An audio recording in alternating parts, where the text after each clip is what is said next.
اب ہونا تو یہ چاہیے تھا اس پر غور کرتے، سوچتے، فکر رکھتے، بجائے اس کے ہم ان معاملات میں اپنا وقت ضائع کر رہے ہیں جن کی تعلیم نہ تو آپ صلی اللہ علیہ وسلم نے دی اور نہ ہی اس کی تعلیم آپ صلی اللہ علیہ وسلم کے بعد جو صحابہ کا دور تھا اس میں کسی نے بھی اس کی تعلیم نہیں دی۔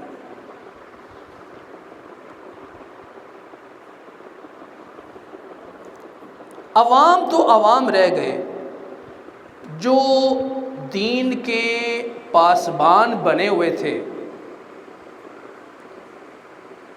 وہ بھی آپ صلی اللہ علیہ وسلم کے ان سچے فرامین پر غور کرنے کی بجائے جو غلط تعلیمات مشہور ہوئی تھیں ان پر انہوں نے محنت شروع کر دی، اور قرآن کی اس آیت کے مصداق بن گئے جس میں اللہ رب العالمین نے فرما دیا ضلوا فاضلوا کثیرا وضلوا، خود بھی گمراہ ہیں اور لوگوں کو بھی آگے سے گمراہ کر رہے ہیں۔ اس کی وجہ کیا ہے؟ وجہ اس کی یہ تھی کہ مسلمانوں کا جو میل جول غیر مسلموں کے ساتھ رہا اور بغیر تحقیق کے، بغیر سوچے سمجھے ان کے کام کے ساتھ، ان کے معاملات کے ساتھ اپنے معاملات جوڑ دیے۔ نتیجہ اس کا یہ نکلا کہ صرف دیکھا دیکھی کام شروع ہو گئے، اس پر کوئی سوچ بچار نہیں، کوئی محنت نہیں، کوئی فکر نہیں کہ آیا جو کام ہم نے شروع کیا ہے دین کے اندر اس کی حیثیت کیا ہے، آیا یہ کرنا ٹھیک بھی ہے یا نہیں۔ اور یہی ہمارا المیہ ہے کہ ہم نے جہاں سے بات سنی ہے ہم کہتے ہیں حرف آخر یہی ہے۔ کوئی ایسا کام جو انسان دین کے خلاف اس نے شروع کیا ہوا ہے، اگر آپ اس سے پوچھیں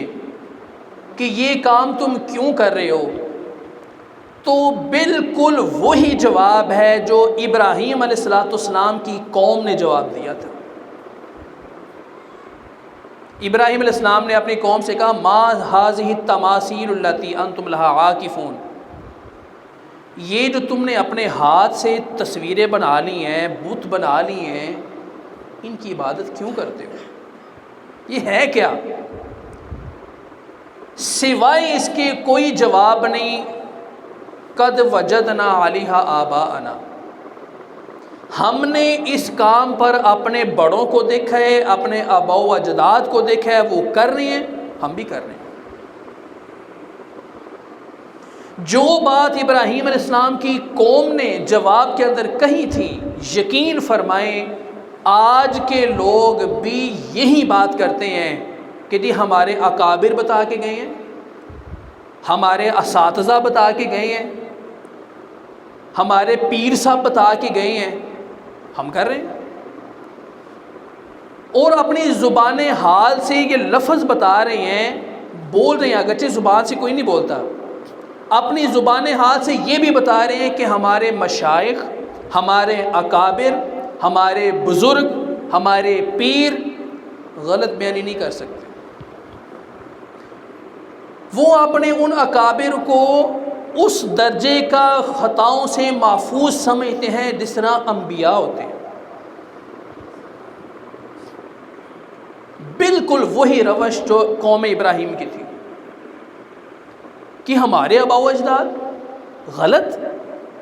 وہ کیسے ہو سکتا ہے؟ آج بھی بالکل وہی روش ہے۔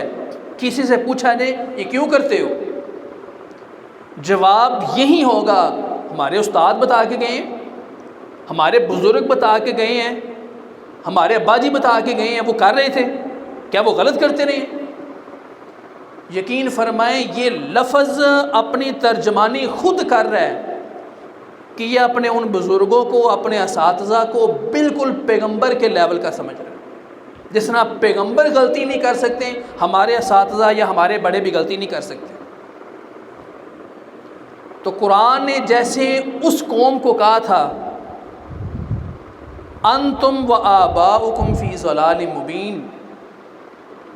کہ اگرچہ تمہارے آباء و اجداد کر کے گئے ہیں، کیا تو غلط کام ہی ہے، تم بھی اور تمہارے آباء و اجداد سب غلطی پر تھے، کھلی غلطی پر تھے۔ اور یہ بات آج بھی میں پورے اعتماد کے ساتھ کر رہا ہوں،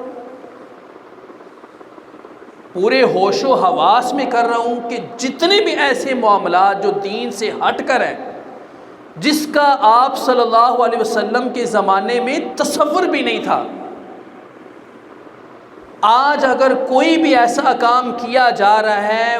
وہی اسی آیت کے یہ مصداق بن رہے ہیں جو اللہ تعالیٰ نے قوم ابراہیم کو کہی تھی، انتم و آباؤکم فی ضلال مبین۔